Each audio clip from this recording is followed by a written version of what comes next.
Vaccine आई है उस पर सवाल उठ रहे हैं, और सवाल जो भी हैं उन सवालों का जवाब देने के बजाय सरकार ने फिर एक तरीका अपना दिया है कि इनको, जैसे किसानों को कह दो खालिस्तानी, उनको कह दो पाकिस्तानी, इसी तरह जो वैक्सीन वाले हैं, वैक्सीन का विरोध करने वाले हैं, उनको बोलो ये देशभक्त नहीं है, इनको देश की वैक्सीन ख़राब लगती है।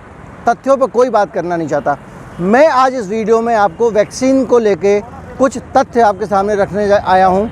मेरा इरादा ना तो सरकार के इस दावे की हवा निकालना है, ना मैं सरकार के साथ इस मामले पे खड़ा हूँ। सबसे पहले मैं आपको बताता हूँ कि ये वैक्सीन, भारत बायोटेक की जो वैक्सीन है उसको लेकर विवाद क्यों है। बायोटेक की जो वैक्सीन है, इसको लेके जब सरकार आई तो इसने सबसे बड़ा बुरा काम ये हो गया कि drug control general of India है, उन्होंने कह दिया कि ये वैक्सीन अप्रूव्ड है। इसके साथ साथ उन्होंने अपने बयान में ये भी कहा कि साहब ये वैक्सीन अप्रूव्ड है, लेकिन अभी इसकी एफिकेसी की रिपोर्ट हमारे पास नहीं आई है। ये एफिकेसी को ड्रग्स की भाषा में ये कहते हैं कि ये कितना अचूक है, इसको लेकर कोई रिपोर्ट नहीं आई है। अब अचूक है, इसकी रिपोर्ट कैसे आएगी? आपने एक वैक्सीन को रिपोर्ट मान्य कर दिया, वो वैक्सीन जाके लोगों को लगाई जाएगी, उस वैक्सीन से लोगों को इलाज होगा, और आपने कह दिया कि साहब ये हमारे पास एफिकेसी की रिपोर्ट नहीं आई है, फिर भी हमने इसको मान्य कर दिया। इसको कहते ही सरकार फंस गई, क्योंकि पूरी दुनिया में जो वैक्सीन को लेके, भारत की वैक्सीन को लेकर बातें चल रही थी, इससे काफ़ी उम्मीदें थी। मैं आपको बताऊंगा किस तरह की उम्मीदें थी। और मुझे ऐसा लगता है कि हमारी सरकार में बैठे कुछ लोग साजिशन भारतीय वैक्सीन को बदनाम करने की कोशिश कर रहे हैं। मैं बताता हूं कैसे। वैक्सीन को आधा अधूरा मान्य कर दिया गया ताकि इसकी साख खराब हो जाए। आधा अधूरा कैसे? सरकार ने कहा, पहले जैसे मैंने बताया, सरकार ने कहा कि हमको एफिकेसी की रिपोर्ट नहीं मिली है। जब किसी वैक्सीन कितनी अचूक है इस बात की रिपोर्ट ही आपके पास नहीं है और आपने उसको लोगों को लगाने के लिए मान्य कर दिया, ये लोगों की सेहत का मामला है, कोई मजाक तो नहीं है कि आपने किसी को अपनी पार्टी में भर्ती कर लिया बगैर ये देखे कि वो आदमी जो है वो शाहीन बाग में गोली चला चुका था। ये कोई वैसा मामला तो नहीं है, कल निकाल दोगे तो सब ठीक हो जाएगा।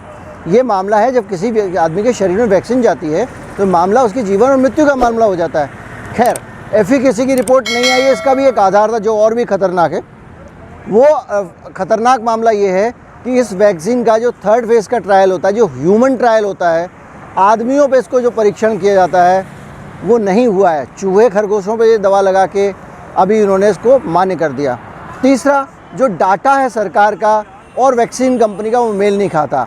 हाल ही में वैक्सीन कंपनी ने, मैं हर चीज़ की कटिंग यहाँ लगाते जाऊँगा, आप पढ़ सकते हैं, वैक्सीन ने दावा किया था कि उसने 13,000 वॉलंटियर्स को 22 तारीख को, इसी 22 तारीख को दावा किया था, को एम्प्लॉय किया है इसका परीक्षण करने के लिए।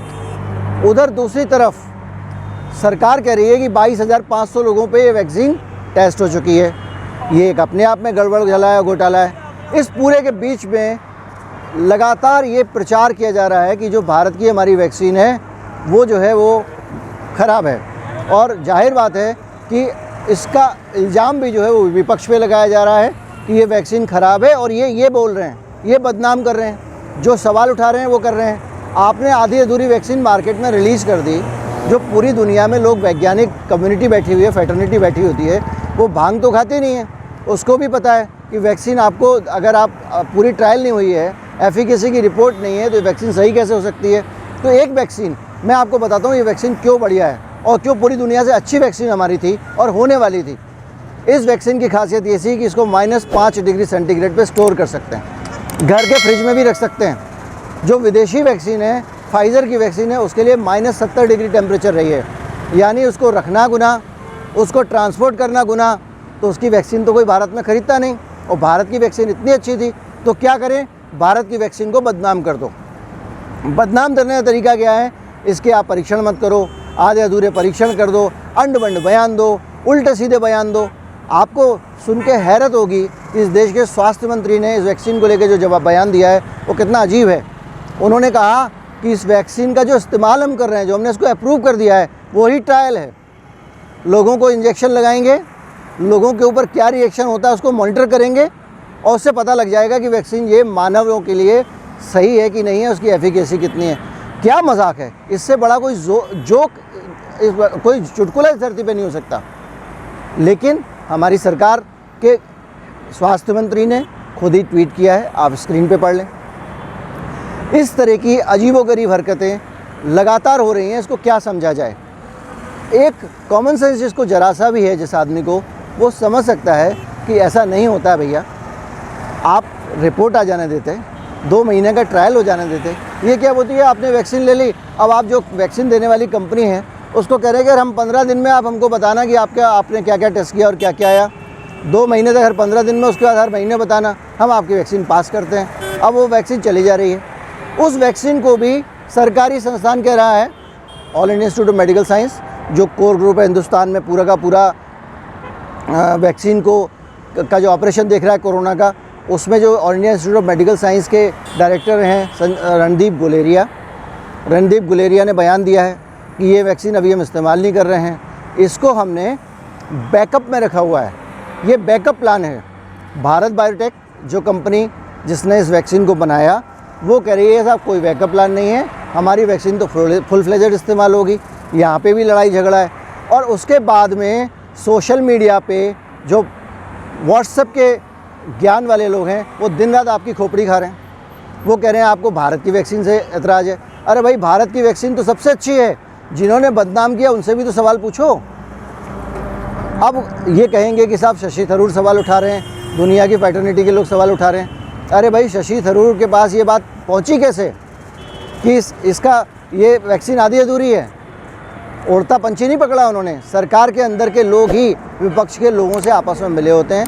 जिन चीज़ों पे सवाल खड़े करने होते हैं, उन चीज़ों को लेकर वो जो है उनको खबर प्लांट करते हैं, वो मसला उठाते हैं, फिर विवाद बनता है।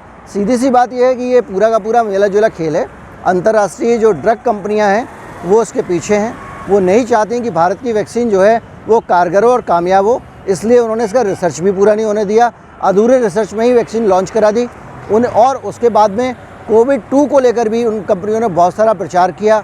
अब एक प्रचार ये किया जा रहा है कि भारत की सरकार और वैक्सीन को बदनाम करने के लिए भारत के जो हमारे वैक्सीन के कर्ता धर्ता लोग हैं, बेशर्मी से कह रहे हैं कि जो नई स्ट्रेन आई है कोविड की, उसमें भी ये वैक्सीन काम करेगी, उसके इस्तेमाल के लिए हमने अप्रूव किया है। लेकिन उस स्ट्रेन को लेकर 1 पैसे का, 1 मिनट का, 1 सेकंड का, देले भर का कोई रिसर्च इस वैक्सीन पे नहीं हुआ है। उसके बावजूद हम कह रहे हैं कि ये वैक्सीन जो है वो उसको ठीक कर देगी। जब हम ये कहेंगे फिर हमारा मजाक उड़ेगा, हमारी वैक्सीन को आपने बदनाम करके रख दिया। और फिर बाद में जो लोग ये बातें करेंगे उनको आप कहेंगे कि साहब जो है ये देशद्रोही हैं, इनको भारत की वैक्सीन पसंद नहीं है, ये भारत के ख़िलाफ़ हैं।